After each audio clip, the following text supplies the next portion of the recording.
মুমিন মুসলমান কোথায় পাব? প্রথমে একটু ভাবি। মুসলমান মানে যিনি ইসলাম কবুল করেছেন, অর্থাৎ আত্মসমর্পণ করেছেন। মুখে বলেন লা ইলাহা ইল্লাল্লাহ মুহাম্মাদুর রাসূলুল্লাহ। কিন্তু মুমিন মানে যিনি শুধু মুখে নন, হৃদয়ে বিশ্বাস স্থাপন করেছেন আর তা আমল ও চরিত্রে ফুটিয়ে তুলেছেন। আসসালামু আলাইকুম। আসসালামু আলাইকুম ওয়া রাহমাতুল্লাহ। মুসলমান মানে শুধু নাম নয়, এক ঘোষণা।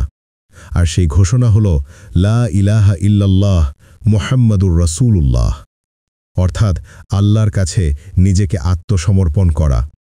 কিন্তু মুমিন, তিনি কেবল মুখে বলেন না, তিনি বিশ্বাসটাকে হৃদয়ে বহন করেন এবং জীবনের প্রতিটি কাজে দেখিয়ে দেন।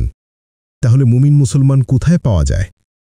কুরআন বলছে, আর মুমিন তো তারাই যাদের হৃদয় আল্লাহর স্মরণে কেঁপে ওঠে, আর যখন তাদের কাছে তার আয়াত পাঠ করা হয় তখন তাদের ঈমান বৃদ্ধি পায়।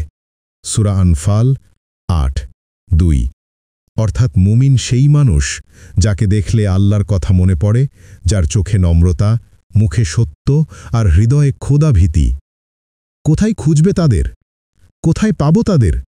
তারা থাকে প্রথম কাতারে, রাতে সেজদায় নীরবে কাঁদে, মানুষের অধিকার ফেরত দেয়, কাউকে কষ্ট দেয় না, আর একাকিত্বে নিজেকে ঠিক রাখে। তারা হয়তো বড় বক্তা না, না হয়তো আলোচনায় বিখ্যাত, কিন্তু তাদের হৃদয়ে আছে এক নিঃশব্দ আলো, যেটা আল্লাহর সন্তুষ্টির পথে জ্বলে। আর জানেন কি সবচেয়ে আশ্চর্যের কথা? আপনি হয়তো নিজেই সেই মুমিনদের একজন হতে পারেন, যদি আপনার অন্তরে থাকে আল্লাহর ভয়, আর আপনার কাজ হয় সত্য ও ন্যায়ভিত্তিক।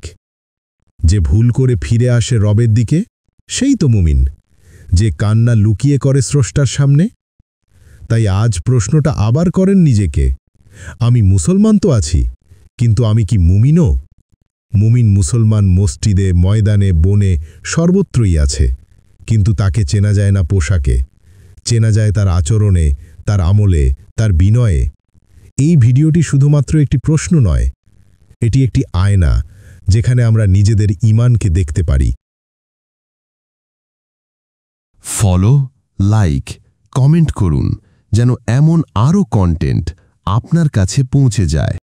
ইসলাম প্রচারে আপনার একটি শেয়ারই হতে পারে কারো হেদায়েতের দরজা।